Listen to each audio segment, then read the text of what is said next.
আমার এক কাহিনী মনে উঠছে, আমি এক পাইলটকে চিনি। তো আমি কথায় কথায় ওকে জিজ্ঞেস করছিলাম যে তুমি পাইলট, এত বড় শিক্ষিত, তুমি ডাবল টেকার চালাও, বড় বড় ফ্লাইট চালাও, দূর দূর যাও, তুমি এরকম হলে কি করে? আমাকে বলতেছে মৌলানা मैंने अल्लाह को करीब से देख के हुआ, আমি আল্লাহকে কাছের থেকে দেখা তারপরে এরকম হয়েছে। আমি বললাম যে তুমি আল্লাহকে কাছের থেকে দেখলাম মানি? আমি ফ্লাই করে যেতেছিলাম হেথ্রো এয়ারপোর্টে লন্ডনে। যখন আমি ইংল্যান্ডের সীমানায় ঢুকে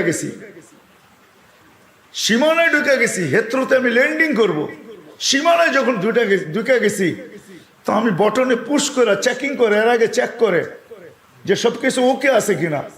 তো আমি বটন চেক করতে যেয়ে দেখি আমার চাক্কা নামবে না, কিন্তু আমার কাছে ফুয়েলও নাই যে আমি ফেরত যাব, কারণ আমি 9 ঘন্টা ফ্লাই করে আসছি, 18 ঘন্টার ফুয়েল আমার কাছে নাই। আমাকে হয়তো ক্রাশ করাইতে হবে, নাইলে নামতে হবে যে কোনো ভাবে। বলে আমি হেথ্রো টাওয়ারের সাথে যোগাযোগ করছি যে আমার এই অবস্থা, কি করবে করো, আমার কাছে ফুয়েল নাই, আমাকে হয়তো ক্রাশ হইতে হবে, নাহলে কোনো ব্যবস্থা হইতে হবে যে আমি ল্যান্ড করতে পারি। হেথ্রো এয়ারপোর্টের ভিতরে কিয়ামত হয়ে গেছে, কিয়ামত, যে এই জাহাজকে ল্যান্ড করাবে তো করাবে কি করে। তারপরেও একটা সিস্টেম থাকে, ঠিক না? কিন্তু বলে ওই সময় যখন আমি ল্যান্ড করতেছি প্রসেসিং এর মাধ্যমে, তখন আমার হঠাৎ মনে উঠছে আমি না মুসলমান। তখন আমার মনে উঠছে আমার আল্লাহ না সব পারে।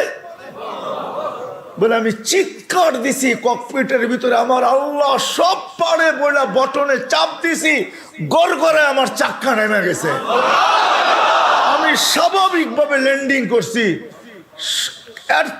এর আগের কিয়ামতের চেয়ে বড় কিয়ামত হয়ে গেছে।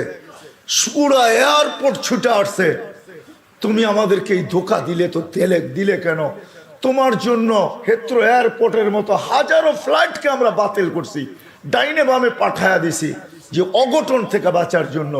তুমি তো স্বাভাবিকভাবে ল্যান্ডিং করলে। তাই আমি বললাম যে চেক করো, তারপরে কথা বলো। তো ওরা যখন চেক করছে, চেক করার পরে দেখছে এই চাক্কা নামলো তো নামলো করে, তোর সব সিস্টেম তো ফেল, এটা কি করে নামলো? বলে আমি দ্বিতীয়বার দরজার ভিতরে দাঁড়ায় চিৎকার দিছি আমার রব সব পারে। তখন আমি এয়ারলাইন্সের মালিককে, এয়ারলাইন্স চালাদেরকে চাবি বুঝাইয়া দিছি, লও তোমাদের চাবি, 4 মাস পরে চাবি আমি হাতে নিব, যদি দেও, এর আগে নিব না। আমি এইখান থেকে চললাম, কেন আমি মালিককে কাছের থেকে দেখা ফেলছি। সত্য এটাই, আমি আপনাদেরকে এই সন্ধানে দিতেছি, সত্য এটাই। এই জন্য আমিও দেখা বলতেছি যে এই দেশের মাটির সাথে, মানুষের সাথে আল্লাহর ভালোবাসা আছে। কেন এই দেশে একটা পরিবেশ আছে যেটা দ্বারা মানুষ হবে। এত মসজিদ দুনিয়ার কোথাও নাই, এত মাদ্রাসা মক্তব দুনিয়ার কোনো দেশে নাই, এত হক্কানি আলেম দুনিয়ার কোনো দেশে নাই, এত আল্লাহওয়ালা গলি গলি দুনিয়ার কোনো দেশে নাই। জড়বো তো? যুবকরা কি বলে? আমি কি বুঝাইতে পারলাম? হ্যাঁ, মানুষ বানায় নিয়ে যাও ইনশাআল্লাহ। মনের স্বাদ আল্লাহ জান্নাতে মিটাবে। আমাদের মালিক শুধু মনের স্বাদ মিটাবে না, বরং আমরা যতটুকু স্বাদ রাখবো এর চেয়ে 10 গুণ বেশি স্বাদ আল্লাহ আমাদের মিটায় দিবে। আমাদের মালিক বড় মালিক, আমাদের আল্লাহ বড় আল্লাহ। হ্যাঁ, আমাদের মালিক বহুত বড়, যেটার বর্ণনা দিয়া শেষ করা যাবে না। কত বড় আমাদের মালিক, সব রাখা আছে। যুবক একটু সহ্য করো।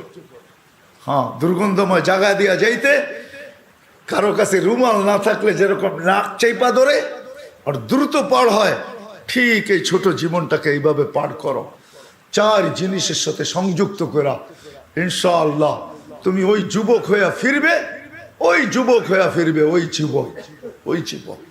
আমি আজকে এক জায়গায় বলতেছিলাম যে আমার মনে হয়, আমি বলি যদি ওলামা আমার উপরে আঙ্গুল না উঠায়, তুমি ওই যুবক হইয়া ফিরবে আল্লাহ আল্লাহর রহমতের আঁচলের নিচে তোমাকে রাখবে। যেরকম মা সন্তানকে আঁচলের নিচে রাখে, আল্লাহ তার রহমতের আঁচলের নিচে তোমাকে রাখবে। ওই যুবক হয়ে ফিরবে। করবো তো পাক্কা? সবাই কি করব? মসজিদে সময় দিব, দিনী মাদারেসের সাথে নিজের সম্পর্ক জুড়ব, হক্কানি আলেমদের সাথে সম্পর্ক জুড়ব, হক্কানি আল্লাহওয়ালাদের সাথে নিজেদের সম্পর্ক কি জুড়ব, নিজেদেরকে বাঁধবো, চার জায়গার সাথে বাইরে রাখবো।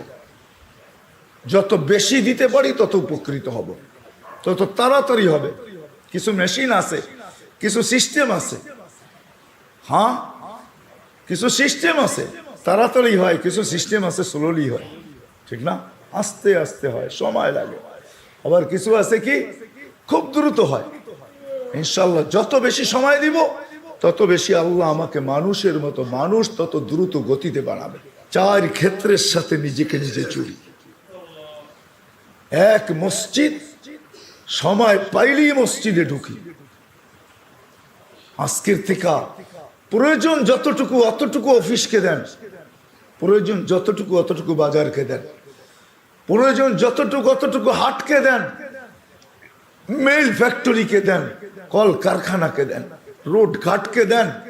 বাকি যতটুকু থাকে চার ক্ষেত্রের ভিতরে সেট করেন, আল্লাহর ঘরে সময় দেন, দিনী মাদারেসের ভিতরে সময় দেন,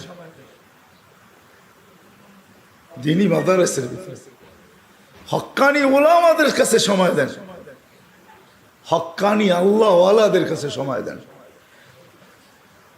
ভাগ করেন সময়কে, 4 ভাগে ভাগ করেন।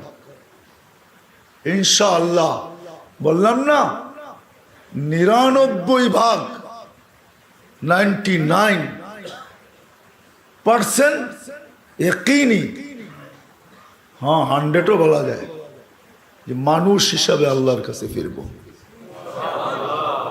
আল্লাহ বড় ক্ষেত্র বাংলাদেশে রাখছেন, এরকম ক্ষেত্র দুনিয়ার কোথাও রাখেন নাই। এই জন্য আমি এখনো বলি, আগেও বলতাম যে এই মাটির সাথে আল্লাহর মহব্বত সবচেয়ে বেশি আমার মনে হয়। মক্কা মদিনা ভিন্ন কথা, ওটা নিয়ে তুলনা হয় না, আলোচনা হয় না। বাইতুল মুকাদ্দাস নিয়ে তুলনা হয় না, আলোচনা হয় না। তিনটা বিলকুল ভিন্ন। এটাকে আবার জুড়ে দিয়েন না আমার কথার সাথে। বাকি দুনিয়ার ভিতরে এই মাটির সাথে আল্লাহর তাআল্লুক বেশি আমার মনে হয়, মহব্বত বেশি। যার কারণে সারা দুনিয়া সিগন্যাল দেয় বিপর্যয় হবে, আল্লাহ বলে হবে না, এটা আমার মহব্বত আল্লাহ মাটি। এই জন্য এই দেশে কোনো বিপর্যয় হয় না।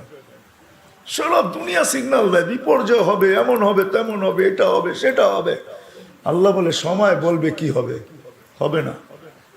হয় নাই 2 বছর করোনায় কিচ্ছু হয় নাই, কোনো বিপর্যয় হয় নাই, হয়েছে নাকি? হ্যাঁ, এতটুক ছোট একটা দেশ, অসচেতন প্রত্যেকটা মানুষ।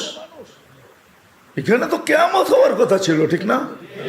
হ্যাঁ, কোভিড-19, ডেল্টা ভেরিয়েন্ট, ওমিক্রন, কোনো বিপর্যয় হয়নি। ভূমিকম্প আসে, আমার মনে হয় কাঁপায়া যায় না, ধাক্কা খায়া ফিরা যায়। ওটার ধাক্কাই আমাদের একটু অনুভব হয়, আমি মনে করি। আপনারা কি মনে করেন জানি না, আমি ভাবি, এটা নিয়ে খুব ভাবি, সারাদিন ভাবি যে বাংলাদেশে 8.7 ভূমিকম্প, কোনো বিপর্যয় নাই। দুনিয়া বলতে পারবে না 8.7 ভূমিকম্প আসছে, বিপর্যয় হয় নাই। বলুক দেখি আমেরিকাওয়ালারা, বলুক দেখি কানাডাওয়ালারা, বলুক দেখি ইউরোপ, বলুক দেখি জাপান, উন্নত থেকে উন্নত দেশ বলুক, আমাকে যুক্তি দিয়া বুঝা। ওই থেকে আমি ভাইবা নিছি না, এখানে ভূমিকম্প আসে না, এখানে ধাক্কা লেখা রিপিট যায়। ওই যে ধাক্কা লাগছে ওইটা আমাদের অনুভব হয়, বিপর্যয় হয় না। এই মাটির সাথে আল্লাহর মহব্বত, এই মাটির মানুষের সাথে আল্লাহর মহব্বত, বড় মহব্বত। আপনারা কাছের থেকে দেখেন কি দেখেন না জানি না,